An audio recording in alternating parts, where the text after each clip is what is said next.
पौधों में समन्वय। क्या टॉपिक है बेटा आज का? पौधों में समन्वय अब टॉपिक है। अब एक एक करके बताएंगे सबके बारे में, लेकिन फिलहाल ये जो तीन है इसको हम लोग पादप वृद्धि कारक में रखते हैं। अम्ल है जिसको हम लोग ABA के नाम से भी जानते हैं, जिसका काम है पत्तियों का मुरझाना, कि उसमें परागकणों का निर्माण होता है और ये परागकण फिर मादा पुष्प में जाकर के फिर वहां अंडाशय में जाकर के क्या करते हैं? निषेचन की क्रिया को करते हैं। कौन से पुष्प को मादा पुष्प कहते हैं? क्यों कहते हैं उसको मादा पुष्प, और क्यों कहते हैं किसी पुष्प को नर पुष्प? हेलो मेरे प्यारे बच्चों, कैसे हालचाल है? उम्मीद करते हैं कि आप सब बहुत बढ़िया होंगे। मैं मोहित यादव, आपका दोस्त, आपका शिक्षक, आपका ट्यूटर, आपका यार, और हम यहां पर कर रहे हैं जीव विज्ञान पढ़ रहे हैं, और जीव विज्ञान में यहां पर हम लोग एक समरी सीरीज के माध्यम से अपने चैप्टर्स को कवर कर रहे हैं। ठीक बेटा, तो ये जो समरी सीरीज है, ये समरी सीरीज आप प्यारे प्यारे बच्चों के लिए जो हमारे क्लास 10th में हैं, उन क्लास 10th के प्यारे प्यारे बच्चों के लिए ये समरी सीरीज, इस समरी सीरीज के माध्यम से क्या किया जा रहा है बेटा? ये 1 घंटे की जो समरी सीरीज है, इस 1 घंटे में किसी एक टॉपिक को, अगर वो बहुत बड़ा है, अगर टॉपिक छोटे छोटे हैं तो फिर 2 या 3 टॉपिक को कवर करके आपके कोर्स को एक समराइज तरीके से एक शॉर्ट नोट्स के फॉर्म पे आपको समझाने का यहां पर प्रयास किया जा रहा है, जिससे आपके जो एग्जाम जो करीब आ गए हैं, जो आपके अंदर जो घबराहट हो रही है कि सर इतना बैकलॉग हो गया है, कैसे कवर करें, इतने सारे लेक्चर हैं वो कवर नहीं हो पा रहे हैं, उनको पढ़ना मुश्किल हो रहा है, कुछ ऐसी ट्रिक बताओ सर जी जिससे हम क्या कर पाए, जिससे हम कम समय में ज्यादा चीजों को समझ पाए। तो बेटा ये जो समरी सीरीज है, इस समरी सीरीज के माध्यम से कम समय में पूरा का पूरा कंटेंट आपको यहां पर दिया जा रहा है, वो भी टॉपिक वाइज। अगर आपको इस नियंत्रण और समन्वय वाले चैप्टर में, जैसा कि ये आपको यहां पर दिख रहा है कि ये नियंत्रण और समन्वय वाला चैप्टर है, जिसका यहां पर लेक्चर नंबर 3 आज जो लेक्चर जाने वाला है, वो लेक्चर नंबर 3 आज जाने वाला है, ये नियंत्रण और समन्वय का। और यहां पर जो आज का टॉपिक है, वो आज का टॉपिक क्या है बेटा? पौधों में समन्वय। क्या टॉपिक है बेटा आज का? पौधों में समन्वय अब टॉपिक है। अगर आपको ऐसा लगता है कि आपको इस नियंत्रण और समन्वय वाले टॉपिक में पौधों में समन्वय वाला जो टॉपिक है वो आपको नहीं पढ़ना है, आपको वो अच्छे से आता है, कोई इसमें समस्या नहीं है, तो फिर आपको सिर्फ और सिर्फ अपने हैंड से क्या करना है? आपको उसमें रिवाइज करना है, जो आप लगातार कर रहे हैं, हमको पूरी उम्मीद है। और नहीं कर रहे हैं तो आप करना चालू कर देंगे, क्योंकि बेटा ये वक्त है रिवीजन का। किसका वक्त है मेरे बच्चों? रिवीजन का वक्त है। अभी तक आप लोगों ने हर एक सब्जेक्ट में लगभग आधे से ज्यादा का सिलेबस खत्म कर लिया होगा, जो मेरा अनुमान है ना। और जहां तक मैं सही हूं, अगर नहीं सही हूं तो अब खत्म होने वाला भी होगा, ठीक है ना। तो बेटा आधे से ज्यादा चैप्टर्स आपके हर एक सब्जेक्ट में क्या हो गए होंगे? खत्म हो गए होंगे, है ना। तो यहां पर बेटा हमारा दायित्व तो यह भी बनता है कि हम आपको बताएं, हम आपको सही तरीके से गाइड करें। क्या कि बेटा जो आधे से ज्यादा चैप्टर आपके खत्म हो चुके हैं, जो आप बेटा आधे से ज्यादा चैप्टरों को पढ़ चुके हैं, आप वही भूल रहे हैं। अगर आप अभी याद करें, अगर आपने 4 चैप्टर को, फिजिक्स में 5 चैप्टर को, एसएसटी में 10 चैप्टर को खत्म कर लिया है, तो क्या वो सारे के सारे 10 चैप्टर या 4 या 5 चैप्टर क्या आपको रटे हुए हैं? क्या उसमें कोई भी दिक्कत नहीं आ रही है? ऐसा तो हो नहीं सकता है। तो फिर क्या किया जाए? आगे का पढ़ा जाए या पिछला पढ़ा जाए? और अगर पिछला पढ़ा जाए, क्योंकि पिछला पढ़ना जरूरी है, नहीं पढ़ेंगे तो फिर दिक्कत हो जाएगी, सब भूल जाएंगे, और भूल जाएंगे तो जितना हम लोगों ने पहले मेहनत करी वो सारी की सारी मेहनत मिट्टी में मिल जाएगी, है ना भाई। तो ये भी एक डर है। तो इसके लिए क्या करना होता है? मैं आपको हर बार सिर्फ एक ही बात पे फोकस करता हूं, क्या? जुगाड़। कौन सा जुगाड़ बेटा? रिवीजन। कोई जुगाड़ नहीं, कोई जुगाड़ नहीं भैया, रिवीजन, है ना। अरे भैया जुगाड़ बता रहे हैं सर जी, क्या जुगाड़ है? बेटा एक ही जुगाड़ है। क्या जुगाड़ है? वो है रिवीजन। आपको क्या करना पड़ेगा बेटा? रिवाइज करना पड़ेगा। क्या करना पड़ेगा? रिवाइज करना पड़ेगा। दुनिया में अगर किसी सक्सेस को, किसी एक मुकाम पे पहुंचने का अगर कोई अगर एक सफल कोई एक ऐसा तरीका है, एक कोई ऐसी चाबी है जिस चाबी से वो ताला खुल जाए सक्सेस वाला, तो वो क्या है बेटा? रिवीजन। अगर आपने पढ़ा है तो, और तुमने पढ़ाई नहीं है तो रिवीजन का खाक करोगे, है। तो सबसे पहले उसको पढ़ना है, और उसके बाद जो सबसे महत्वपूर्ण चीज है वो है बेटा रिवीजन। तो मेरी आप सभी प्यारे प्यारे बच्चों से रिक्वेस्ट है, बेटा आप लोगों ने जितना भी कुछ पहले पढ़ रखा है उसको रिवाइज करना चालू कर दो। अगर आप दिन भर में ज्यादा नहीं, अगर आप 4 से 5 घंटे भी पढ़ते हैं, तो उस 4 से 5 घंटे में से कम 1 घंटा, कम से कम 1 घंटा बेटा निकाल लो, किसके लिए? रिवीजन के लिए। क्यों? अगर रिवीजन नहीं करोगे ना मेरे बच्चे तो फिर बेटा गड़बड़ हो जानी है। इसलिए 1 घंटा निकालो, 1 से 2 घंटा निकालो, क्या? रिवीजन के लिए। 1 घंटा भी पर्याप्त है, 1 घंटा भी पर्याप्त है पढ़ने वाले बच्चों के लिए, है ना? क्यों? आपने सोचा कि आज मंडे है, आज मंडे को मुझे जो है बायोलॉजी रिवाइज करनी है, ट्यूसडे को मुझे केमिस्ट्री रिवाइज करनी है, फिर मुझे फिजिक्स रिवाइज करनी है। ऐसे एक एक दिन करके आपने डेली 1 घंटा क्या किसके लिए निकाल लिया? रिवीजन के लिए। इस 1 घंटे को जब आप एक रेगुलर फॉर्म में, हमेशा याद रखना है बेटा क्या?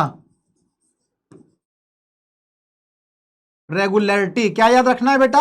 रेगुलरिटी याद रखना है कि अगर आपको 1 घंटे रिवीजन के लिए अगर आपने निकाला है, आपने अगर 3 घंटे, पूरे दिन की बात कर रहा हूं, 3 से 4 घंटे अगर आपने अपने खुद के पढ़ने के लिए निकाला है, तो बेटा वो 3 से 4 घंटे तो फिर आपको पढ़ना ही पड़ेगा। बस इससे ज्यादा कुछ भी पढ़ने की जरूरत नहीं है, अगर आप डेली 4 घंटे भी पढ़ रहे हो तो, है ना? यकीन मान के देख लेना। अब आप सोचो कि मैं एक दिन 6 घंटे पढ़ लूं, दूसरे दिन 8 घंटे पढ़ लूं, फिर मैं सीधे 3 दिन का गोला मार दूं, तो फिर बेटा गड़बड़ है। क्या जरूरी है बेटा?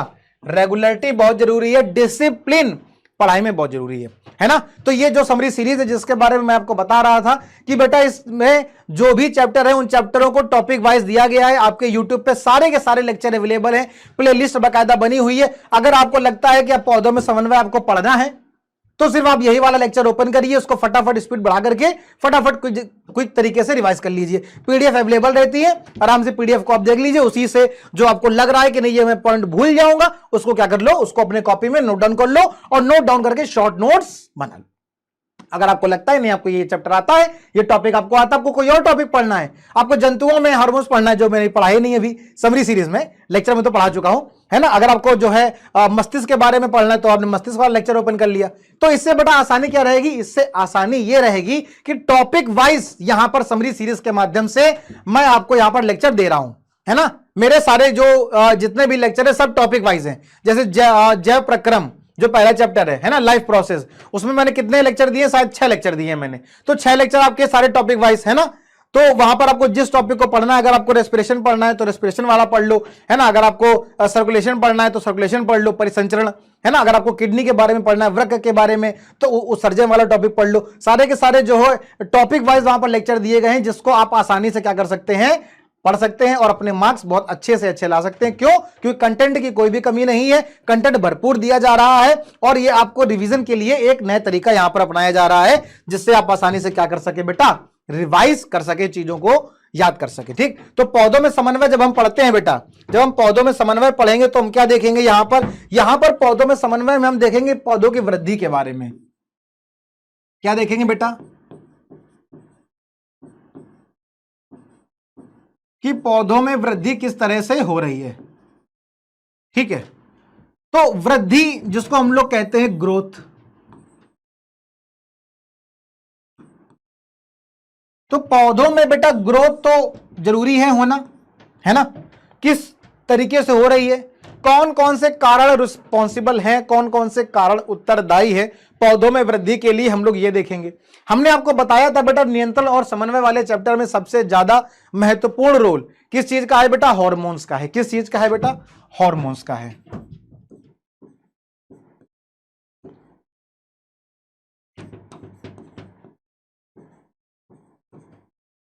हार्मोन्स का यहां पर सबसे ज्यादा रोल है। ये जो हार्मोन्स हैं बेटा, ये हार्मोन्स क्या करते हैं? ये हार्मोन्स हमारे शरीर में होने वाली जो रासायनिक अभिक्रियाएं हैं, जो केमिकल रिएक्शंस हैं, उनको क्या करते हैं? रेगुलेट करते हैं, है ना? हमारे शरीर में होने वाली क्रियाओं को क्या करते हैं? रेगुलेट करते हैं। किस हार्मोन्स को कितना निकलना है हमारे शरीर में या पेड़ पौधों में, किस तरीके से वृद्धि को रेगुलेट करना है, उसको नियंत्रित करना है, वो कौन देखता है बेटा? ये हार्मोन्स देखते हैं। तो पौधों में होने वाली जो वृद्धि है ना, ये वृद्धि कहां हो सकती है?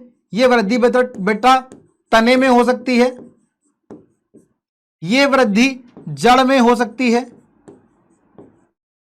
ठीक, वृद्धि होने का कारण क्या है? तो वृद्धि के लिए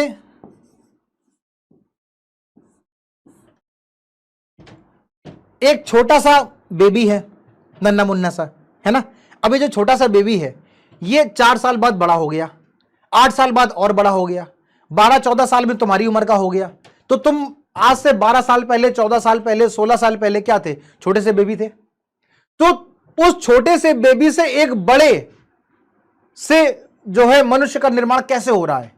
क्योंकि उसमें क्या हो रही है बेटा, वृद्धि हो रही है। एक छोटा सा पौधा जो बीज से अंकुरित हुआ है, वो छोटा सा पौधा जो बीज से अंकुरित हुआ है, वो एक बड़े से पेड़ में कैसे कन्वर्ट हो रहा है, क्योंकि उसमें क्या हो रही, वृद्धि। तो किस तरह से ये वृद्धि हो रही है, ये वृद्धि होने का कारण है बेटा कोशिका विभाजन। क्या कारण है बेटा,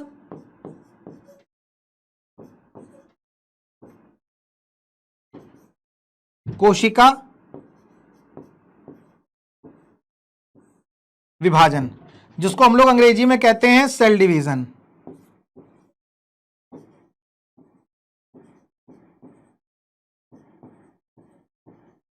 क्या कहते हैं बेटा, सेल डिवीजन कहते हैं।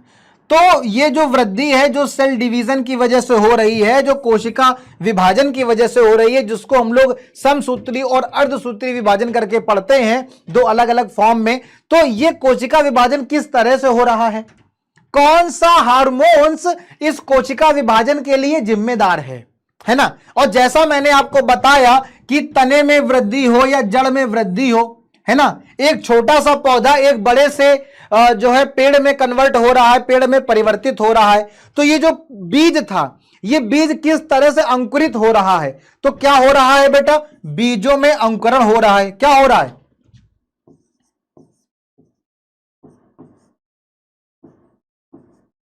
बीजों में अंकुरण हो रहा है ना। पौधों में वृद्धि हो रही है, चाहे वो उसका तना हो, स्टेम हो, या फिर वो जड़ हो, मतलब रूट हो। तो आपको पता है बेटा, जो वृद्धि जड़ में होती है, जो वृद्धि जड़ में होती है वो कहां होती है, नीचे की तरफ होती है। कहां होती है, नीचे की तरफ। और नीचे की तरफ जो फोर्स लगता है वो कौन सा होता है, गुरुत्वाकर्षण फोर्स। कौन सा फोर्स होता है, गुरुत्वाकर्षण।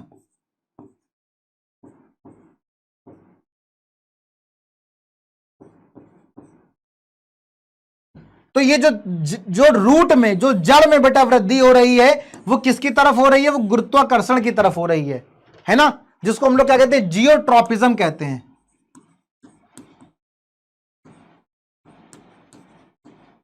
क्या कहते हैं, जियोट्रॉपिज्म कहते हैं, है ना। जो वृद्धि कहां हो रही है, नीचे की तरफ, ऐसे नीचे की तरफ ये वृद्धि हो रही है ना। और जब ही अगर हम बात करेंगे तने की, तो तने में वृद्धि कहां हो रही है, ऊपर की तरफ। कहां हो रही बेटा, ऊपर की तरफ वृद्धि हो रही। ऊपर की तरफ मतलब कहां, सूर्य के प्रकाश की तरफ, जिसको हम लोग कहते हैं फोटोट्रॉपिज्म। क्या कहते हैं, फोटोट्रॉपिज्म, प्रकाशानुवर्तन। क्या कहते हैं,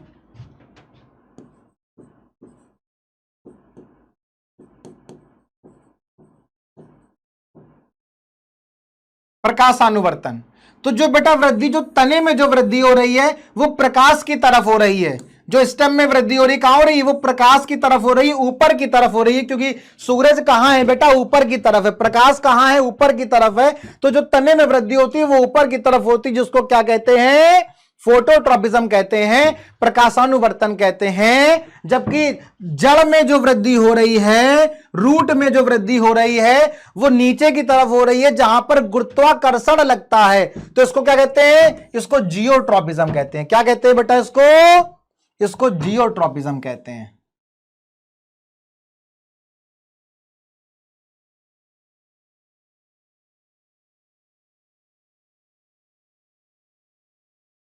ठीक।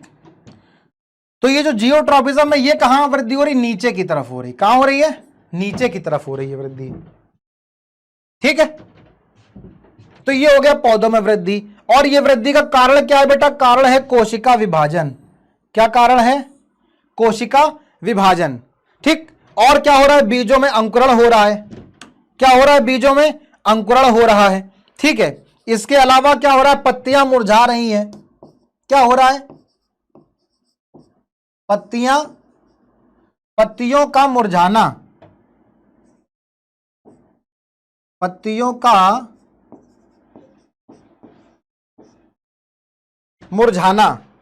जो पत्तियां मुरझा रही हैं वो, बीजों में अंकुरण हो रहा है वो, कोशिका विभाजन हो रहा है, तने में वृद्धि हो रही है, जड़ में वृद्धि हो रही है, पूरे के पूरे पौधों में क्या हो रही है, वृद्धि हो रही है। तो ये सारी की सारी चीजों के लिए, ये सारी की सारी चीजों के लिए जिम्मेदार कौन है? तो हम लोग कहते हैं हॉर्मोन्स। क्या कहते हैं बेटा?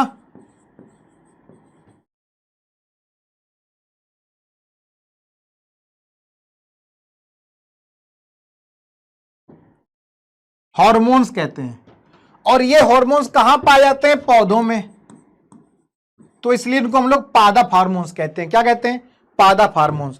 और पादप हार्मोन्स को अंग्रेजी में क्या कहते हैं बेटा?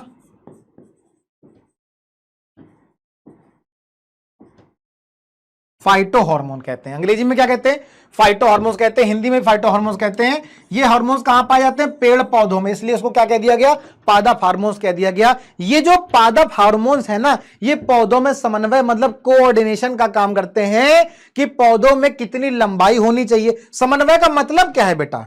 क्या मतलब है समन्वय का? आप क्या समझते हैं समन्वय के मतलब से? समन्वय के मतलब है कि पौधे की लंबाई कितनी होनी चाहिए, चौड़ाई कितनी होनी चाहिए, जड़ कितनी जो है ग्रोथ करनी चाहिए। जहां पर पानी ज्यादा होगा उस पौधे की जड़ की जो ग्रोथ है, जो वृद्धि है, जो नीचे की तरफ हो रही है, गुरुत्वाकर्षण की तरफ हो रही है, वो ग्रोथ क्या होगी? कम होगी। क्यों? क्योंकि पानी अवेलेबल है। अगर पानी नहीं होगा या पानी कम होगा तो जिस जगह पर बेटा पानी की कमी होती है वहां पर उस पौधे की जो जड़ है वो ज्यादा नीचे तक जाती है ना? क्यों?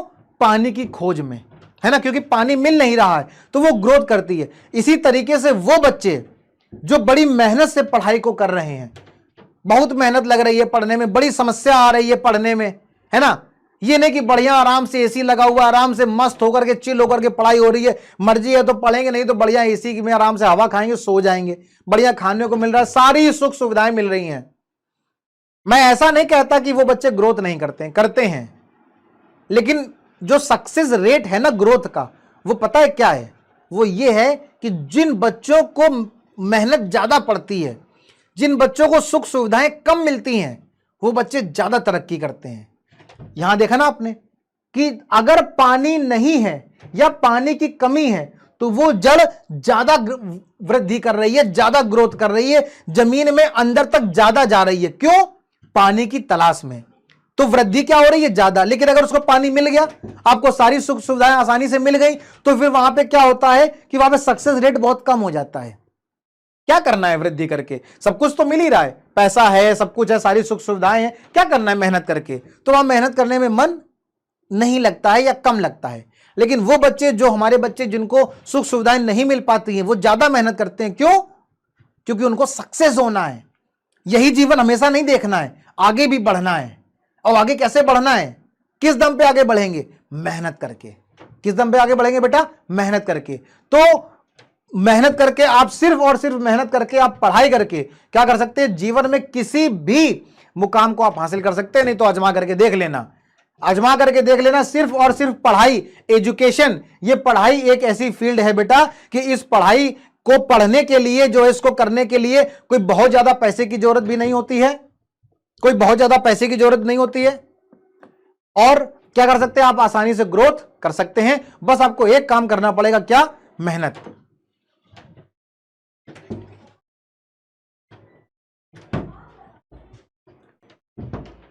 तो बेटा क्या होता है ना कि आपको मेहनत करनी पड़ती है, और मेहनत करके आप जीवन में किसी भी मुकाम को आसानी से हासिल कर सकते हैं। ठीक है ना? जैसे कि पेड़ पौधे हमारे मेहनत कर रहे हैं। तो ये जो समन्वय की प्रक्रिया है, ये किस पे बेटा निर्भर है? ये हार्मोन्स पे निर्भर है। और ये हार्मोन्स पेड़ पौधों में क्योंकि पाए जाते हैं, इसलिए इनको हम पादप हार्मोन्स कहते हैं। और ये पादप हार्मोन्स को अंग्रेजी में क्या कहते हैं? फाइटो हार्मोन्स कहते हैं। हिंदी में भी कभी कभी इसको आप फाइटो हार्मोन्स इस तरह से लिखा हुआ पाएंगे।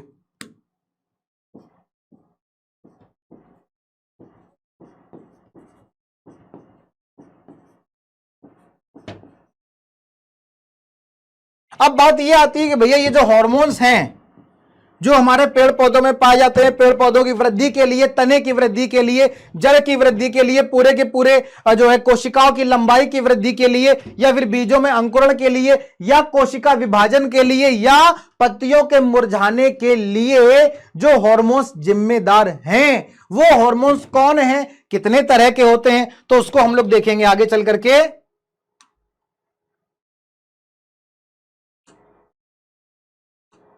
हम लोग यहां पर देखते हैं कि ये जो पादप हार्मोन्स हैं,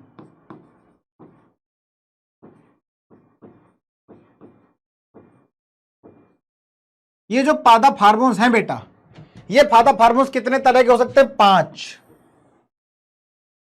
पहला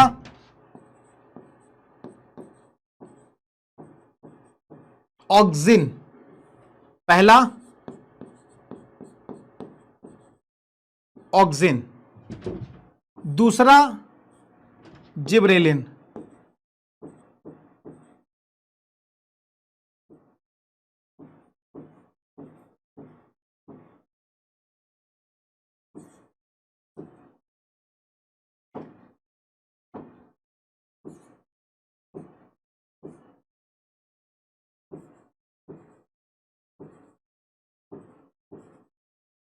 फिर तीसरा साइटोकाइनिन,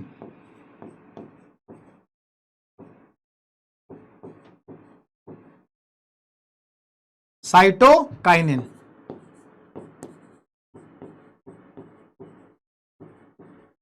ठीक।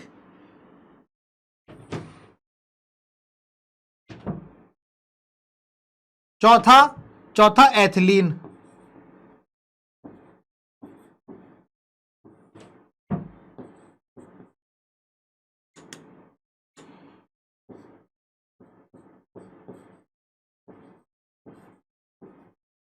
ठीक।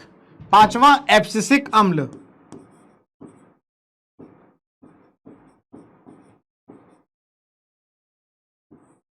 एब्सिसिक अम्ल,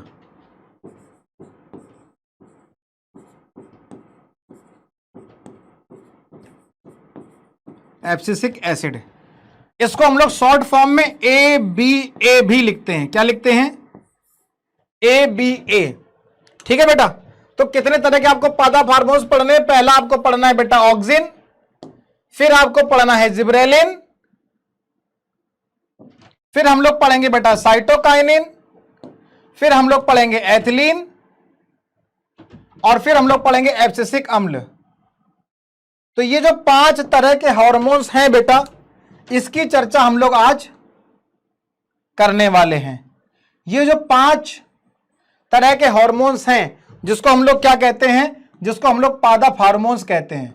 तो ये जो पादप हार्मोन्स हैं, जिसको आप लोग अंग्रेजी में फाइटो हार्मोन्स कहते हैं। क्या कहते हैं, फाइटो हार्मोन कहते हैं। ये क्या है बेटा, ये 5 तरह के हैं, जिसमें से इन 5 तरह के हार्मोन्स से, इन 5 तरह के हार्मोन्स में ये जो बेटा 3 हैं, कौन से 3, ये एक, ये जो 3 हैं, इनको हम लोग क्या कहते हैं, इनको कहते हैं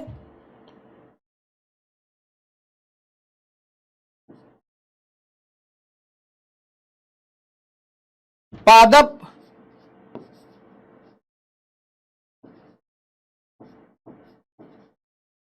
वृद्धि कारक। क्या कहते हैं, पादप वृद्धि कारक। ये वृद्धि के लिए जिम्मेदार होते हैं। ऑक्सिन, जिब्रेलिन और साइटोकाइनिन, ये जो 3 हैं, ये क्या है बेटा, ये पेड़ पौधों की वृद्धि के लिए जिम्मेदार होते हैं, उनकी ग्रोथ के लिए जिम्मेदार होते हैं।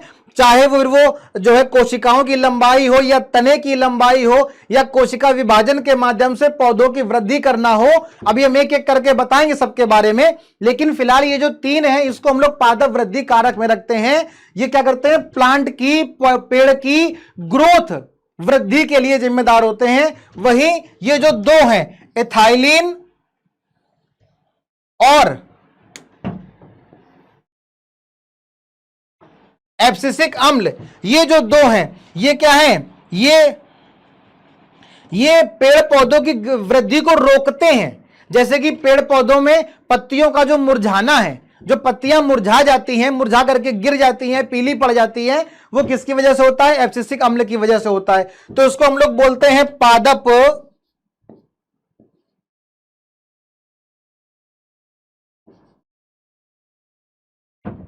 वृद्धि संदमन, वृद्धि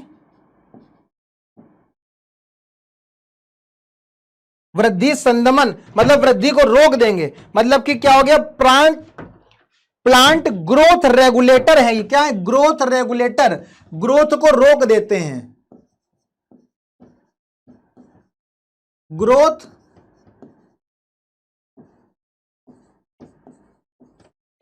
रेगुलेटर है, प्लांट ग्रोथ रेगुलेटर हैं।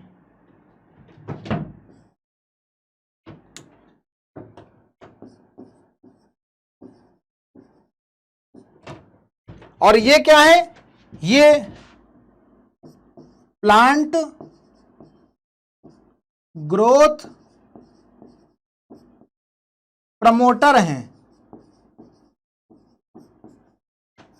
ये ग्रोथ को प्रमोट करते हैं कि भैया ग्रोथ हो, तुम वृद्धि करो, तुम अपने कोशिकाओं की लंबाई बढ़ाओ, तुम अपने तने की लंबाई बढ़ाओ, है ना, तुम कोशिका विभाजन करो, जो बीज है वो बीज का अंकुरण हो, जिससे एक नए पौधे का निर्माण हो, और नया नन्ना सा पौधा फिर वृद्धि करके एक बड़े से छायादार वृक्ष में जो आपको बढ़िया बढ़िया फल दे, उसमें कन्वर्ट हो। तो क्या कर रहा है, प्लांट ग्रोथ प्रमोटर है, जो उसको प्रमोट कर रहा है, वृद्धि कारक है, वृद्धि उसको बढ़ा रहा है। जबकि वही क्या कर रहा है, उसको रेगुलेट भी कर रहा है, कितनी वृद्धि करनी है, कब करनी है, कब नहीं करनी है, ये भी तो जरूरी है ना, कि भाई आप ज्यादा शैतानी ना करो, थोड़ा सा कंट्रोल भी तो होना जरूरी है, वरना तुम बिगड़ जाओगे, है कि नहीं। वैसे कहते बिगड़े तो है ही है, लेकिन तुम ज्यादा बिगड़ जाओगे। इसके लिए कंट्रोल किसका रहता है, हमारे मम्मी पापा का कंट्रोल रहता है, जो आपको क्या करके रखते हैं, जो आपको ज्यादा शैतानी करने से रोकते हैं। अब शैतानी करने से तो नहीं रोकेंगे, क्योंकि तुम तब मानोगे नहीं, शैतानी तो तुमको करनी ही करनी है ना, लेकिन तुम ज्यादा शैतानी ना करो, इससे क्या करेंगे, तुमको रोकेंगे। ठीक है, चलो अब बढ़ते हैं आगे। ठीक है, तो देखो यहां पर क्या लिखा है बेटा, कि वृद्धि के कारण क्या हो रही, गति हो रही है। वृद्धि के कारण क्या होती है, गति होती है। और इस वृद्धि के कारण गति के लिए क्या क्या चीजें जिम्मेदार हैं, यहां पर देखते हैं। जो अनुवर्तन गतियां हैं या जो उद्दीपन है, इसके कारण क्या होती है बेटा, गति होती है। इस उद्दीपन के बारे में हमने आपको पिछली क्लास में बताया था, पिछली लेक्चर पहले में ही हमने आपको फर्स्ट लेक्चर में बताया था। उद्दीपन क्या होते हैं, जैसे कोई आपको छूता है, आपको एहसास होता है आपको कोई छू रहा है, ऐसे आप पेड़ पौधों को छूते हैं, उनको एहसास होता है कि उनको कोई छू रहा है, वो भी तो बेटा जीवित हैं, वो भी तो जिंदा हैं, पेड़ पौधों को भी तो लिविंग में रखते हैं ना, तो उनके पास भी क्या क्रिएट होता है, उद्दीपन क्रिएट होता है। उनको छूने से भी उनको एहसास होता है कि उनको कोई छू रहा है। उनको मारो तो उनको भी लगती है, उनको मारो तो उनको भी लगती है, बस वो आप चोट को दर्शा नहीं पाते हैं, आपको दिखा नहीं पाते हैं, है ना। इसीलिए तो उनको लिविंग में रखा गया है, सजीव में रखा गया है पेड़ पौधों को। तो उनमें भी क्या होता है, उद्दीपन होता है, और उद्दीपन के कारण क्या होता है बेटा, गति होती है। ठीक है ना। अब यहां पर कुछ शब्द हैं, जैसे कि प्रतान, जैसे कि प्रकाशानुवर्तन, जैसे कि गुरुत्वानुवर्तन, जैसे कि रसायनुवर्तन और जलानुवर्तन। ये कुछ यहां पर पॉइंट दिए गए हैं, आपको समझना यहां पर जरूरी है, इसीलिए ये पॉइंट यहां पर हम आपके लिए लिख के लाए। प्रतान क्या होता है बेटा, प्रतान वह भाग है किसका, पेड़ पौधे का वह भाग है बेटा जो वस्तु से दूर होता है, और वस्तु के पास वाले भाग की तुलना में क्या करता है, तेजी से गति करता है। क्या करता है भैया, तेजी से गति करता है। इससे क्या होता है, प्रतान जो है वो वस्तु के चारों तरफ लिपट जाता है। अगर हम बात करेंगे प्रकाशानुवर्तन की, तो ये क्या बेटा, प्रकाश की तरफ होने वाली गति, जो सूर्य की तरफ, जो ऊपर सूरज है वहां सूर्य की तरफ जो होने वाली गति है बेटा, उसको क्या कहते हैं, प्रकाशानुवर्तन कहते हैं। और वहीं पृथ्वी से दूर की जो गति है, पृथ्वी की तरफ, तो तरफ यहां ना लिख करके हम लोग क्या लिख देंगे इसको,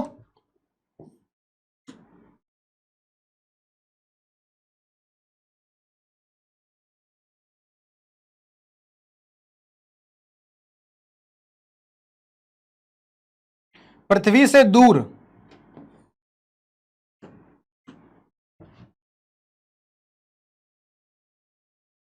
पृथ्वी से दूर जो गति है, जो पृथ्वी से दूर गति है वो क्या है, गुरुत्वानुवर्तन है। रसायनुवर्तन क्या है बेटा, पराग नली की अंडाशय की तरफ जो गति है, पराग नली बेटा हमने आपको पढ़ाया था, ठीक है ना। अगर आप पेड क्लास के बच्चे हैं तो आपको याद आ रहा होगा कि जो पराग कण हैं, वो पराग कण वर्तिकाग्र वाले भाग पर जाकर के बैठ जाते हैं, और फिर वहां से पराग नलिका के माध्यम से फिर वो अंडाशय में और उसके बीजांड में पहुंचते हैं। तो अंडाशय की तरफ जो गति हो रही है पराग नली के माध्यम से, वो क्या हो रही है, किसकी वजह से हो रही है, एक केमिकल की वजह से, रसायन की वजह से होती है, उसको हम लोग रसायनानुवर्तन कहते हैं। ठीक है ना। वहीं पानी की तरफ जो जड़ों की गति है, हमने आपको बताया था ना कि जो जड़ हैं वो पानी के लिए मिट्टी में, जमीन के अंदर जो है ज्यादा जाते हैं। क्यों? पानी के लिए। तो पानी की तरफ जो जड़ों की जो गति हो रही है इसको क्या बोलेंगे बेटा? जलानुवर्तन बोलेंगे।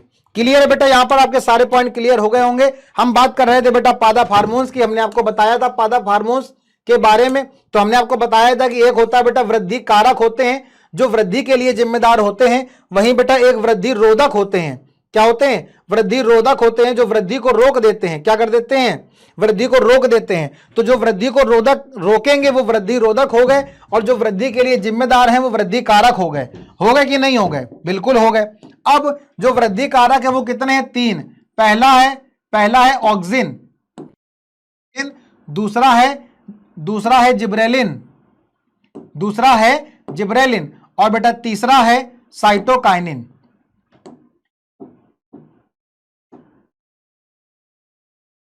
तो पहला कौन सा है बेटा? ऑक्सिन। और दूसरा जिब्रेलिन, और तीसरा साइटोकाइनिन। चौथा है बेटा एब्सिसिक अम्ल, और पांचवा है एथिलीन। पांचवा क्या है? एथिलीन। तो बेटा ये जो ऑक्सिन है, ये जो ऑक्सिन नामक हार्मोन है, क्या करता है? कोशिकाओं की लंबाई में वृद्धि के लिए जिम्मेदार है। बहुत ही ज्यादा महत्वपूर्ण है। डायरेक्ट बेटा आपको यहीं से क्वेश्चन मिलेंगे, बिल्कुल भी टेंशन ना लो, यहीं से आपको डायरेक्ट क्वेश्चन मिलेंगे। ठीक है ना। तो क्या करता है? ये ऑक्सिन है जो कोशिकाओं की लंबाई में वृद्धि करता है। वहीं जो जिब्रेलिन नामक हार्मोन्स है वो तने की वृद्धि के लिए जिम्मेदार है। साइटोकाइनिन नामक हार्मोन्स बेटा कोशिका विभाजन के लिए जिम्मेदार होता है। और ये तीनों के तीनों ऑक्सिन, जिब्रेलिन और साइटोकाइनिन क्या है बेटा? वृद्धि कारक हार्मोन्स हैं। वहीं बेटा ये जो एब्सिसिक अम्ल है, जिसको हम लोग ABA के नाम से भी जानते हैं, जिसका काम है पत्तियों का मुरझाना। जो पत्तियां पेड़ पौधों की जो मुरझा जाती हैं, तो वो क्यों मुरझा जाती हैं बेटा? एब्सिसिक अम्ल की वजह से ये पत्तियां मुरझा जाती हैं। तो ये जो पत्तियों का मुरझाना है ये एब्सिसिक अम्ल ABA की वजह से होता है। ठीक है ना। और वहीं एक हार्मोन है जिसको हम लोग कहते हैं बेटा एथाइलिन। क्या कहते हैं? एथाइलिन हार्मोन्स कहते हैं। और ये किस लिए जिम्मेदार है? ये फलों के पकाने के लिए जिम्मेदार होता है बेटा। किस चीज के लिए जिम्मेदार होता है? फलों के पकाने के लिए जिम्मेदार होता है। ठीक। तो एब्सिसिक अम्ल और एथिलीन क्या है बेटा? ये वृद्धि रोधक हार्मोन्स हैं जो पेड़ की या पौधे की जो वृद्धि को क्या करते हैं बेटा? रोकते हैं।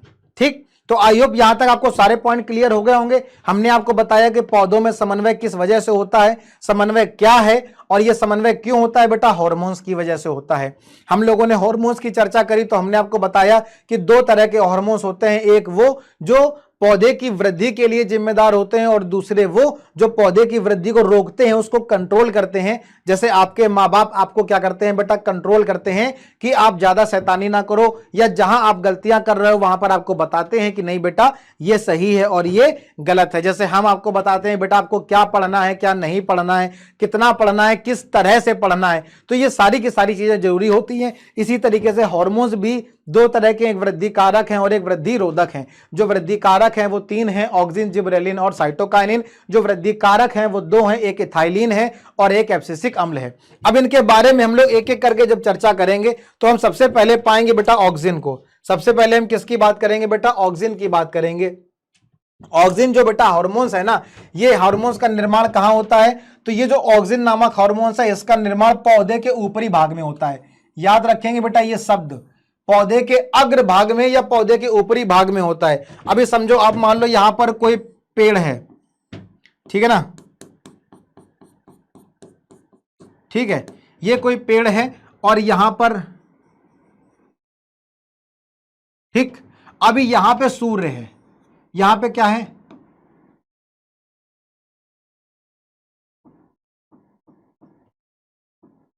ये सूरज है और यहां से इसमें क्या आ रही है? लाइट।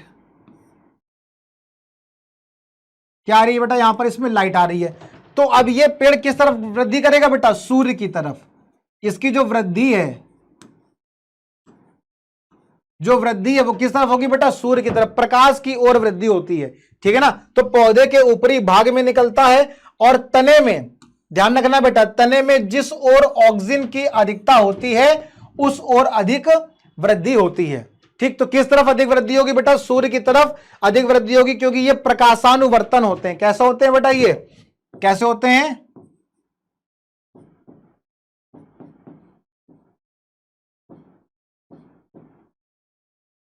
प्रकाशानुवर्तन है, प्रकाश की तरफ वृद्धि करते हैं। और पौधे के जिस भाग पर सूर्य की रोशनी पड़ रही है उसी तरफ पौधे वृद्धि करेंगे, उसकी दूसरी तरफ क्या निकलेगा? ऑक्सीजन हार्मोन्स निकलेगा। ठीक है, जड़ में इसकी अधिकता वृद्धि को कम करती है, मतलब इसकी अधिक वृद्धि कहां होती है बेटा? तने में। और जड़ की अगर हम बात करेंगे तो जड़ में इसकी वृद्धि कम होती है।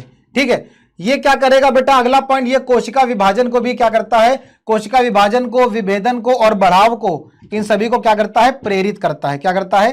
प्रेरित करता है, मतलब उसमें मदद करता है। ठीक है ना। ऑक्सीजन को सबसे पहले बेटा मानव मूत्र से अलग किया गया था आर्टिफिशियली। ठीक है ना। ह्यूमन के यूरिन से सबसे पहले क्या किया गया था? ऑक्सीजन नामक हार्मोन्स को वहां से अलग किया गया था। हम बेटा देखेंगे कि जो ऑक्सीजन हार्मोन्स है वो प्राकृतिक भी होते हैं और कृत्रिम भी होते हैं। ठीक है ना। ये ज्यादा तो इंपॉर्टेंट नहीं है, लेकिन ये पहला वाला यहां पर ज्यादा इंपॉर्टेंट है, IAA, जिसको हम लोग कहते हैं इंडोल एसिटिक एसिड। क्या कहते हैं? इंडोल एसिटिक एसिड कहते हैं। ये बेटा क्या है? ये प्राकृतिक हार्मोन्स है। क्या है? ये प्राकृतिक हार्मोन्स है। कौन सा? Indole acetic acid. ये आपको याद रखने की जरूरत है। बाकी indole 3 acetaldehyde, indole 3 pyruvic acid नहीं याद रखेंगे, काम चलेगा, कोई टेंशन लेने वाली बात नहीं है। ठीक है ना। जो कृत्रिम रूप से जो ऑक्सीजन नामक हार्मोन्स को जो ऑब्टेन किया गया था, प्राप्त किया गया था, वो यहां पर कितने? 2,4 डाइक्लोरोफिनॉक्सी एसिटिक अम्ल, जिसको हम लोग कह सकते हैं 2,4 टी कह सकते हैं। क्या कह सकते हैं? 2,4 टी। तो टी क्या है यहां पर? ये डाइक्लोरोफिनॉक्सी एसिटिक अम्ल है। क्या है? डाइक्लोरोफिनॉक्सी एसिटिक अम्ल है। वहीं पर यहां क्या है? 2,4,5 ट्राइक्लोरोफिनॉक्सी एसिटिक अम्ल। तो 2,4,5 टी हो जाएगा, 2,4,5 टी, क्योंकि ट्राइक्लोरो, और 2,4 डी हो जाएगा तो डाइक्लोरो। तो ये लिखा है डाइक्लोरो और ये लिखा है ट्राइक्लोरो। तो जब ट्राइक्लोरो की बात आएगी टी की, तो यहां पर 3 आएंगे, 2,4,5, 2,4,5 ट्राइक्लोरोफिनॉक्सी एसिटिक अम्ल। नहीं तो तुम इतना भी याद रख सकते हो, 2,4,5 टी, और ये 2,4 डी। डी का मतलब हो गया डाइक्लोरो। डी का मतलब डाइक्लोरोफिनॉक्सी एसिटिक अम्ल। पूरा नाम नहीं याद रखोगे कोई दिक्कत वाली बात नहीं है, 2,4 डी याद रख लो, 2,4,5 टी याद रख लो। तो ये क्या हो गया बेटा? ये कृत्रिम ऑक्सीजन हो गए। क्या हो गए? ये कृत्रिम ऑक्सीजन हो गए। और प्राकृतिक में आपको सिर्फ एक ही याद रखने की जरूरत है, वो क्या है? IAA, इंडोल एसिटिक अम्ल, इंडोल एसिटिक एसिड। ठीक है। तो ये हो गया ऑक्सीजन के बारे में, जो क्या है बेटा? प्रकाशानुवर्तन है, प्रकाश की तरफ गति करता है। उसके विपरीत जो है ऑक्सीजन निकलता है। कहां निकलता है? तो पेड़ पौधों के अग्रभाग में निकलता है, तने में ज्यादा और जड़ में कम निकलता है। ठीक। अब हम बात करते हैं बेटा दूसरे वाले की। दूसरा क्या है?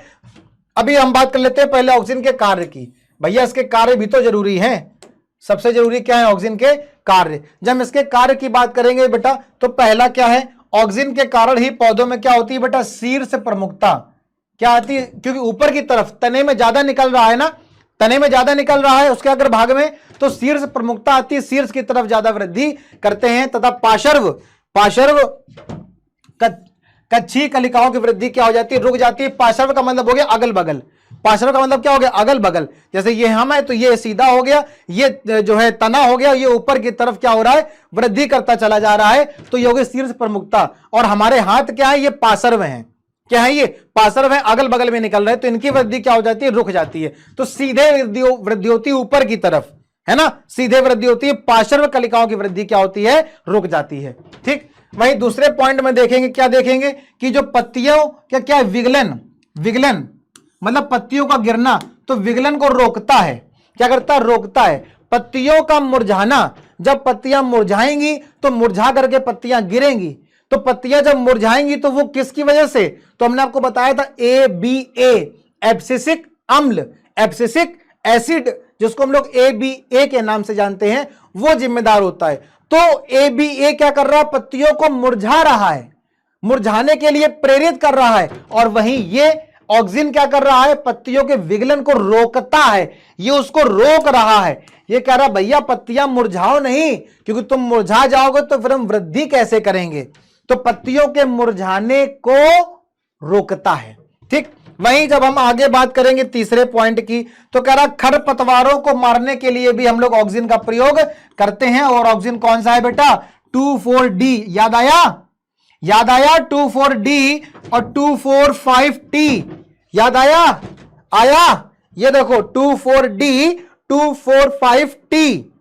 अब तुम इसको 245 ना कह देना, हाँ जो कह दो 245 और लिख करके चले आओ। वैसे याद करने का अच्छा तरीका भी है, कोई टेंशन वाली बात नहीं है, तुम जैसे याद करना चाहो वैसे याद कर सकते हो। 24 यहां पर भी है, 24 यहां पर भी है, बस खाली 5 आ गया है, ठीक है ना। तो तुम्हारा याद करने का तरीका है, तुम जैसे भी याद करो, मुद्दा यह है कि तुमको याद होना चाहिए, बात खत्म, समझे ना। हाँ, तुमको याद होना चाहिए बस। तो 2,4-D 2,4,5-T ये किसमें काम आता है बेटा, खरपतवारों को मारने के लिए। इसीलिए हमने कहा था याद करना जरूरी है। खरपतवारों को मारने के लिए इस ऑक्सिन का प्रयोग किया जाता है। और ये दोनों ही कैसे हैं बेटा, कृत्रिम हैं। दोनों ही कैसे हैं, कृत्रिम हैं। कृत्रिम का मतलब क्या है, आर्टिफिशियल है। आर्टिफिशियल मतलब कृत्रिम, मतलब इनको जो है लैब में बनाया गया है, ठीक है। इसी प्रकार से चौथा पॉइंट क्या कह रहा है कि इनके द्वारा अनिषेक फलन, इनके द्वारा अनिषेक फलन का मतलब क्या होता है बेटा, बीज रहित फल। क्या होता है, ऐसे फल जिसमें बीज ना हो, जैसे कि केला है, जैसे कि अंगूर है, जैसे कि नींबू है, जैसे कि संतरा है। ये कैसे फल होते हैं, बीज रहित फल होते हैं, जिसको अनिषेक फलन कहते हैं। तो उसको बनने के लिए भी क्या करता है, प्रेरित करता है। पांचवें पॉइंट की बात करेंगे तो द्वितीयक वृद्धि के समय जो ऑक्सिन है वो कैम्बियम में विभाजन को क्या करता है, बढ़ावा देता है। वहीं जब छठवें नंबर की बात करेंगे तो प्रक्षुब्धता को भी क्या करता है, रोकता है। प्रक्षुब्धता का मतलब क्या हो गया, उसको हम लोग बोलते हैं सीड डॉर्मेंसी, मतलब जो बीज है वो बीज सुप्त होकर के एकदम शांत अवस्था में ना बैठे, बीजों का अंकुरण हो। तो बीजों का अंकुरण होगा तो बीज से नए पौधे का निर्माण होगा। तो वो जो प्रसुप्ता है उसको क्या करता है, नियंत्रक का कार्य करता है, उसको और प्रेरित करता है, जिससे बीज प्रेरित हो और आगे चल करके वो नए पौधे का निर्माण करे। आगे हम बात करेंगे दूसरे हार्मोन्स की, जिसका नाम है जिबरेलिक एसिड या जिबरेलिन। तो ये जो जिबरेलिन नामक हार्मोन्स है बेटा, इस हार्मोन्स को धान के खेत में अत्यधिक लंबे पौधे में देखा गया था, ठीक है ना। इस हार्मोन्स को धान के खेत में अत्यधिक लंबे पौधे में देखा गया था। और क्या बताया गया कि बेकने या फिर फूलिश सीडलिंग भी इसको कहा जाता है, ठीक है ना। इसी के कारण, अच्छा क्यों कहा जाता है, क्योंकि इसको एक फंजाई से, एक फफूंद से इसको प्राप्त किया गया था। और उस फफूंद का नाम था बेटा जिब्रेला फ्यूजिकोराई। क्या नाम था उसका, उसका नाम था जिब्रेला फ्यूजिकोराई।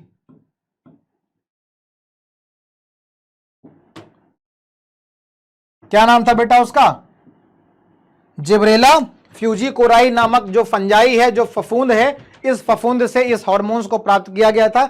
इसीलिए इसके इस जिब्रेला नामक शब्द के आधार पे इसको जो है जिब्रेलिक अम्ल यहां पर नाम दे दिया गया, ठीक है ना। याबूता और हमासी नामक जो वैज्ञानिक हैं, इन्होंने इस फफूंद से क्या किया था, एक वृद्धि नियंत्रक प्राप्त किया था और इसको क्या नाम दिया बेटा, जिब्रेलिन ए इसको नाम दिया था। जब हम बात करते हैं बेटा जिब्रेलिन के कार्य की, तो यहां पर इसके कार्य भी बहुत ज्यादा महत्वपूर्ण है। सबसे पहला कार्य बेटा क्या करता है, तने की लंबाई में भूमिका निभाता है। क्या करता है, तने को लंबा करता है, तने की लंबाई में महत्वपूर्ण भूमिका निभाता है। दूसरे पॉइंट की बात करेंगे तो जो बेटा जिब्रेलिन है वो बीज के अंकुरण को प्रेरित करता है। क्या करता है, बीज के अंकुरण को प्रेरित करता है, जिससे बीज अंकुरित हो और नए पौधे का निर्माण करे। और क्या करता है बेटा, पुष्पन को प्रारंभ करता है, पुष्पन, जिससे कि जल्दी क्या हो जाए, फूल लग जाएं। इसका प्रयोग बेटा खीरे के पौधे पर भी किया जाता है, जिससे सभी जो नर फूल हैं वो नर फूल पैदा होते हैं। अब ये नर फूल क्या होते हैं, ये इसको अंग्रेजी में कहते हैं मेल फ्लावर। अब ये बेटा मेल फ्लावर क्या होते हैं, ये मेल फ्लावर वो होते हैं ऐसे पुष्प जिसमें एंड्रूसियम हो। क्या हो बेटा, एंड्रूसियम। ऐसे पुष्प जिसमें एंड्रूसियम हो उसको नर फूल कहते हैं, और ऐसे पुष्प जिसमें गाइनोशियम हो उसको मादा पुष्प कहते हैं। तो इसका उपयोग, जिब्रेलिन का उपयोग खीरे के पौधे में किया जाता है, जिससे सभी के सभी पौधे जो खीरे के हैं उसमें जो पुष्प होता है वो कैसा होता है, नर पुष्प होता है। मतलब अर्थात उसमें जो है एंड्रोसियम पाया जाता है, जिससे कि उसमें परागकणों का निर्माण होता है और ये परागकण फिर मादा पुष्प में जाकर के फिर वहां अंडाशय में जाकर के क्या करते हैं, निषेचन की क्रिया को करते हैं। ठीक, तो ये हो गया किसके बारे में बेटा, ये हो गया जिब्रेलिन के बारे में। अब हम बात करेंगे तीसरा हार्मोन, जिसको हम लोग कहते हैं साइटोकाइनिन। क्या कहते हैं बेटा, साइटोकाइनिन कहते हैं। तो ये जो बेटा साइटोकाइनिन नामक जो हार्मोन्स है, ये जो साइटोकाइनिन नामक हार्मोन्स है, ये क्या करता है। तो सबसे पहले तो हम बात करेंगे कि भैया किसने इसको डिस्कवर किया, किसने इसको खोजा। स्कूब और जबलोस्की ने, स्कूब और जबलोस्की ने इस साइटोकाइनिन नामक हार्मोन्स को खोजा। और मिलर नामक वैज्ञानिक ने, किसने, मिलर नामक वैज्ञानिक ने मक्का के अपरिपक्व बीज से, मक्का के अपरिपक्व बीज से साइटोकाइनिन को क्या किया, प्राप्त किया। और क्या नाम दिया बेटा इसको, जियाटिन नाम दिया। क्या नाम दिया, जियाटिन नाम दिया। कहां से प्राप्त किया था, मक्का के अपरिपक्व बीज से इस साइटोकाइनिन नामक हार्मोन्स को, इस साइटोकाइनिन नामक हार्मोन्स को प्राप्त किया। और क्या नाम दिया बेटा इसको, जियाटिन इसको नाम दिया। ठीक है, वहीं इसको एक नाम और दिया गया, काइनेटिन। क्या नाम दिया गया, काइनेटिन। काइनेटिन क्या है, ये बेटा इसको कृत्रिम रूप से प्राप्त किया गया। किस रूप से, कृत्रिम रूप से, आर्टिफिशियल, आर्टिफिशियल कृत्रिम रूप से जब साइटोकाइनिन को प्राप्त किया गया तो इसको क्या नाम दिया गया, काइनेटिन नाम दिया गया। ठीक है, ये कहां निकलता है बेटा, जड़ों के अग्र सिरे पर। कहां पर निकलता है, जड़ों के अग्र सिरे पर। अब तुमको बेटा यहां पर एक बात याद देनी है, हमने कहा था कि तने के अग्र सिरे पर अगर ज्यादा मात्रा में हार्मोन्स निकलेगा तो वो कौन सा था, वो था ऑक्सिन। याद करो, यहां पर कंट्राडिक्टरी हो रही है, याद करो। तने के अगर अग्र सिरे पर ज्यादा मात्रा में निकल रहा था तो वो ऑक्सिन था, और यहां पे लिखा है जड़ों के अग्र सिरे पर जब ज्यादा निकलेगा तो वो कौन सा होगा, साइटोकाइनिन होगा। याद रखना है मेरी बात को, ठीक है ना। और यहां पर क्या करता है बेटा, ये कोशिका विभाजन को प्रेरित करता है। क्या करता है, कोशिका विभाजन को प्रेरित करता है। अगर हम बात करेंगे बेटा साइटोकाइनिन के कार्य की, तो इसका जो सबसे ज्यादा महत्वपूर्ण कार्य है वो क्या है बेटा, कोशिका विभाजन। क्या है बेटा, कोशिका विभाजन एक इसका आवश्यक हार्मोन है, इसका काम है।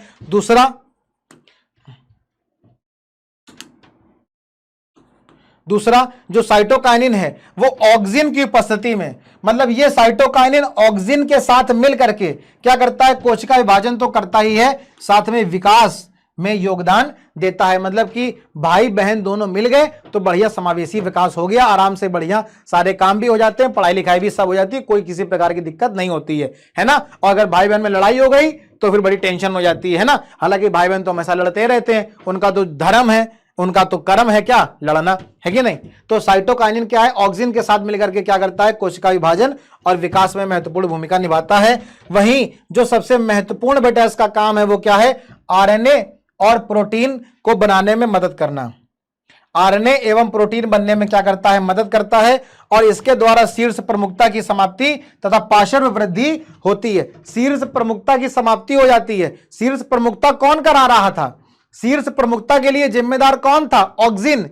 याद करो, याद करो, याद करो, याद करो, याद करो, याद करो। ये देखो, ये देखो कहां लिखा है, कहां लिखा है, ये लिखा है।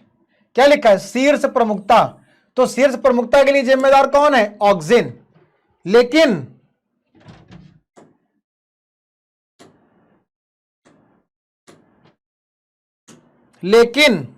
जो साइटोकाइनिन है, जो साइटोकाइनिन है वो क्या कर रहा है, शीर्ष प्रमुखता की समाप्ति कर रहा है।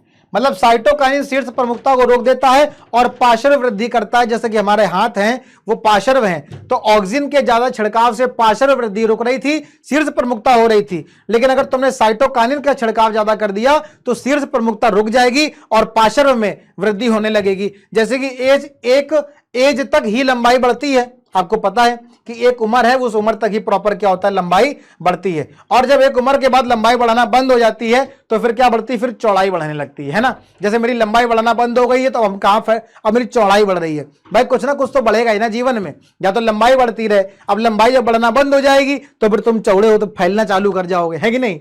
हाँ भाई, तो मजा आ रही ना, बस ठीक है। अब हम बात करते हैं अगले हार्मोन्स की, बहुत ही महत्वपूर्ण है। एथाइलिन भी कहते हैं, एथिलीन भी कहते हैं, अपना अपना प्रोनाउंसिएशन है, जिसकी जो मर्जी है, जाकी रही भावना जैसी, है ना, जिसको जो कहना है भाई वो कहो, लेकिन एग्जाम में दोनों ही फॉर्म लिख करके आते हैं। इसकी खोज बेटा बुर्ग नामक वैज्ञानिक ने की थी। और सबसे ज्यादा जो महत्वपूर्ण है कि ये जो इथाइलिन है बेटा, ये गैसीय रूप में पाया जाता है। किस रूप में पाया जाता है? गैसीय रूप में पाया जाने वाला सिर्फ एक मात्र पादप हार्मोन्स है। अकेला ये ऐसा पादप हार्मोन्स है बेटा जो गैसीय अवस्था में पाया जाता है। और इसका जो सबसे ज्यादा महत्वपूर्ण काम है वो क्या है? फलों को पकाने में मदद करता है। किससे मदद करता है?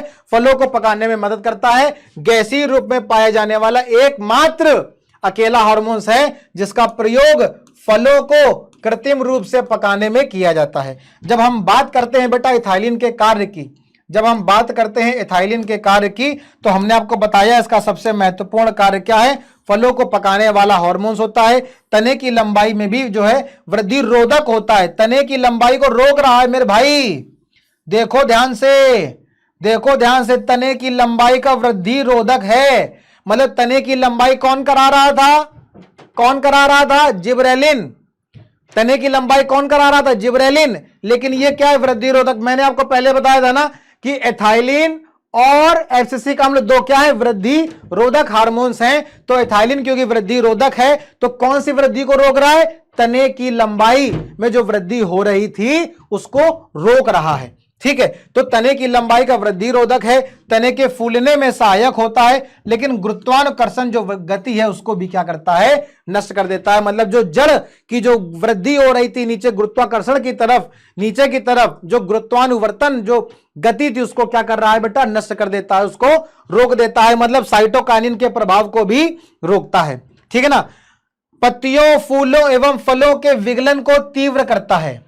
जितनी जल्दी पत्तियां गिर जाएं, जितने जल्दी फूल गिर जाएं, जितने जल्दी फल गिर जाएं, उसको बढ़ाता है, उसको प्रेरित करता है, ना कि उसके लिए जिम्मेदार। जिम्मेदार कौन है? जो इसके बाद पढ़ेंगे एब्सिसिक अम्ल। लेकिन ये क्या कर रहा है? उसको प्रेरित करता है। ठीक है। और मादा पुष्पों की संख्या में वृद्धि करता है, मादा पुष्पों की संख्या में, और नर पुष्पों की संख्या में कमी करता है ना। हम लोगों ने साइटोकाइनिन में पढ़ा था कि अगर साइटोकाइनिन का छिड़काव खीरे के पौधे में अगर ज्यादा छिड़काव कर देंगे या खीरे के पौधे में अगर छिड़काव करेंगे साइटोकाइनिन का, तो क्या होगा? वहां पर नर पुष्प ज्यादा पैदा होंगे। लेकिन जो इथाइलिन है ये कह रहा है मादा पुष्पों की संख्या में क्या करता है बेटा? वृद्धि करता है, वहीं नर पुष्पों की संख्या में कमी करता है। नर पुष्प कहां होंगे? कमेंट करके बताओ जल्दी से। कौन से पुष्प को नर पुष्प कहते हैं और कौन से पुष्प को मादा पुष्प कहते हैं? क्यों कहते हैं उसको मादा पुष्प और क्यों कहते हैं किसी पुष्प को नर पुष्प? ये आप हमको कमेंट करके कमेंट सेक्शन में जरूर बताएंगे। चलिए आगे बढ़ते हैं। ये हो गया भैया इथाइलिन के बारे में। और आगे हमारा चहेता और आखिरी जो हार्मोन्स है जिसको हम लोग एब्सिसिक अम्ल के नाम से जानते हैं। ये एब्सिसिक अम्ल क्या है बेटा? एक वृद्धि रोधी हार्मोन्स है जो पौधे की वृद्धि को क्या करता है? रोकता है। इस हार्मोन्स को बेटा कपास के पौधे से इस हार्मोन्स को प्राप्त किया गया था। अगर हम बेटा एब्सिसिक अम्ल के कार्य की चर्चा करेंगे तो हम देखेंगे कि जो बीजों में सुसुप्तावस्था है, बीजों में सुसुप्तावस्था को लाता है। मतलब बीजों का अंकुरण ना हो, बीज अंकुरित ना हो और बीज अंकुरित ना हो करके किसी नए पौधे का निर्माण ना कर पाए, वो कौन करता है? एब्सिसिक अम्ल करता है। वहीं अगर हम इसका उल्टा बात करें कि बीजों का अंकुरण हो, बीज अंकुरित हो करके एक नए पौधे का निर्माण करें, तो यह काम कौन करता है? तो यह काम करता है जिबरेलिक अम्ल। कौन करता है? जिबरेलिक अम्ल करता है, जिबरेलिन करता है। और वहीं जिबरेलिन के विरोध में एब्सिसिक अम्ल काम करता है। ठीक है ना। पौधों के विगलन को तीव्र करता है, हमने आपको बताया था। पौधों के विगलन को, जीर्णावस्था को क्या करता है? बढ़ावा देता है। मतलब पत्तियों के मुरझाने में, पुष्पन में बाधक होता है, फूल ना निकले ना फल निकले। वाष्पोसर्जन को भी क्या करता है? नियंत्रण के रूप में काम करता है। वाष्पोसर्जन की प्रक्रिया ज्यादा अच्छे से ना हो पाए। वाष्पोसर्जन क्या होता है? पानी का जल वाष्प के रूप में पौधों की पत्तियों से बाहर निकलना। किसके द्वारा? रंध्र के द्वारा।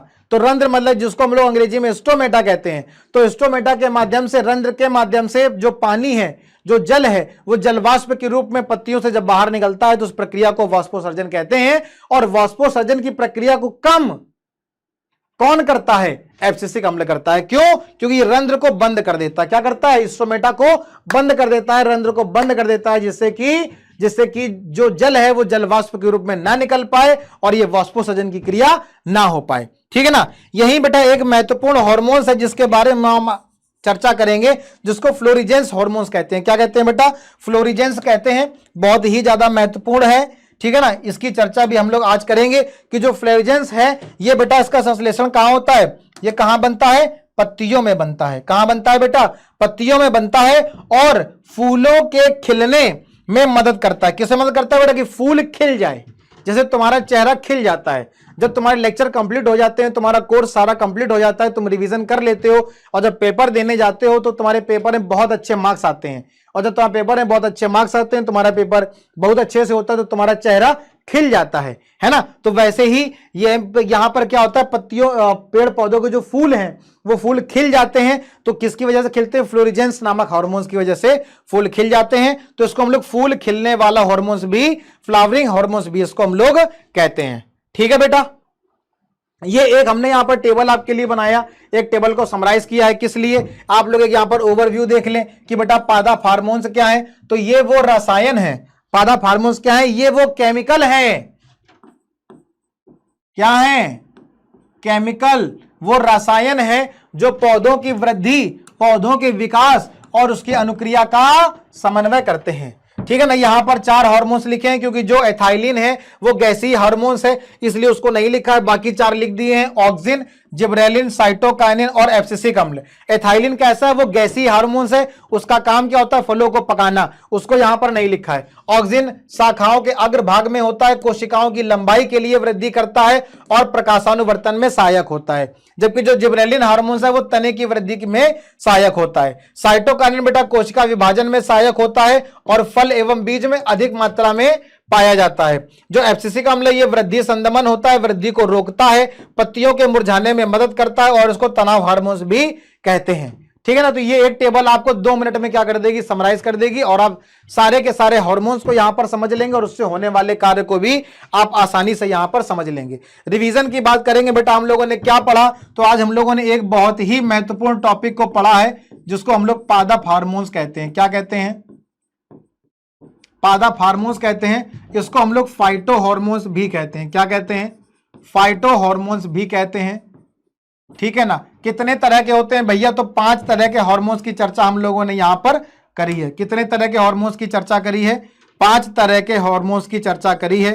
एक का नाम ऑक्सिन है, दूसरे का नाम जिब्रेलिन है,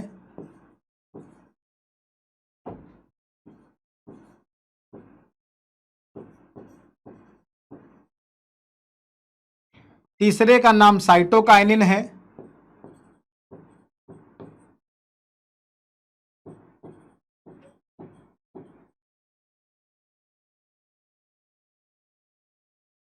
और 2 यहां लिख देंगे।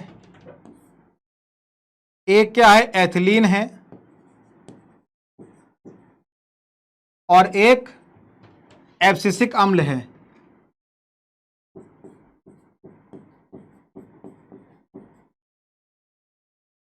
एक एब्सिसिक अम्ल है जिसको हम लोग ABA के नाम से भी जानते हैं। आप सोच रहे होगे कि सर 3 यहां लिखे 2 वहां लिखे, तो हमको पता है कि आप बहुत होशियार हैं। आपको पता है ये जो 3 हैं, ऑक्सिन, जिब्रेलिन और साइटोकाइनिन, ये 3 कैसे हैं? ये वृद्धि को कराने के लिए जिम्मेदार होते हैं कि वृद्धि हो, तो ये वृद्धि कारक हैं। और ये जो 2 हार्मोन्स है ये क्या है? ये वृद्धि संदमन है, ये वृद्धि को रोकते हैं।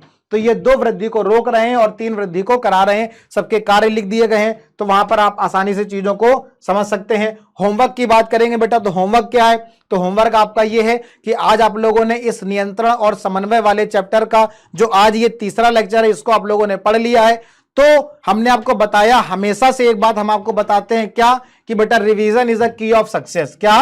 Revision is the key of success. अगर आपको जीवन में बेटा सक्सेस होना है तो रिवीजन पे ज्यादा फोकस करिए। रिवीजन जितना आपने पढ़ लिया है, अगर नहीं पढ़ा है तो पहले पढ़ाई पे फोकस करो, पहले चीजों को कवर करो और फिर कवर करने के बाद फिर उसका रिवीजन करो। तो होमवर्क में आपको क्या करना है? रिवीजन करना है बेटा। किस टॉपिक का रिवीजन करना है तो हम आपको बता दे रहे हैं। क्या करना है बेटा? आपको रिवीजन करना है। रिवीजन करना है 2 टॉपिक का। इस नियंत्रण और समन्वय वाले चैप्टर में, इस नियंत्रण तथा समन्वय वाले चैप्टर के 2 लेक्चर यहां पर कंप्लीट हो गए हैं। आज का तीसरा लेक्चर है। तो इस 2 लेक्चर में बेटा पहले हम लोगों ने तंत्रिका तंत्र के बारे में पढ़ा है, तो इसको आपको रिवाइज करना है। तंत्रिका तंत्र के बारे में आपको रिवाइज करना है। इसमें हमने आपको एक कॉन्सेप्ट बताया था प्रतिवर्ती क्रिया का, तो ये प्रतिवर्ती क्रिया भी आपको रिवाइज करना है। वो डायग्राम भी आपको फोकस करना है, चाहे तंत्रिका कोशिका का डायग्राम हो जिसको हम लोग न्यूरॉन कहते हैं, या प्रतिवर्ती क्रिया में जो एक डायग्राम है उसको हम लोगों को वहां पर फोकस करना है। और एक प्रतिवर्ती चाप है जिसके माध्यम से क्या होता है, ये प्रतिवर्ती क्रिया होती है, वो रास्ता, वो पथ जिसको हम लोग क्या कहते हैं, प्रतिवर्ती चाप कहते हैं। तो ये आपको क्या करना है, रिवाइज करना है। वहीं जो दूसरा टॉपिक है वो है बेटा मानव मस्तिष्क, जो हमने दूसरे लेक्चर में कवर किया था। तो वो क्या है, मानव मस्तिष्क है। तो उसको भी आप क्या करेंगे, उसको भी आप रिवाइज करेंगे। ह्यूमन ब्रेन के बारे में पूरा का पूरा आप पढ़ेंगे, उस डायग्राम को अच्छे से समझेंगे, कौन कौन से 3 मुख्य पार्ट होते हैं उसके बारे में चर्चा करेंगे। ठीक है, अगले लेक्चर में जो हम आपका अगला लेक्चर लेकर के आएंगे वो आपका अंतिम लेक्चर रहेगा, जिसमें हम आपको पढ़ाएंगे जंतुओं में समन्वय के बारे में। अगला जो आपका लेक्चर रहेगा वो हम आपको पढ़ाएंगे जंतुओं में समन्वय के बारे में। और जंतुओं में समन्वय, वो जो अंतःस्रावी ग्रंथियां हैं उस ग्रंथियों की चर्चा करेंगे, उनसे निकलने वाले हार्मोन्स की चर्चा करेंगे, उस हार्मोन्स की अधिकता और उनकी कमी से कौन कौन सी बीमारियां हो सकती हैं उसकी भी चर्चा बेटा आगे आने वाले लेक्चर में, जो आपका अंतिम लेक्चर रहेगा लेक्चर नंबर 4, उसकी चर्चा भी करी जाएगी। ठीक है बेटा, तो धन्यवाद। आपको आज का लेक्चर कैसा लगा आप कमेंट करके जरूर हमको बताएंगे। मिलते हैं हम लोग अगले लेक्चर में। बहुत बहुत धन्यवाद।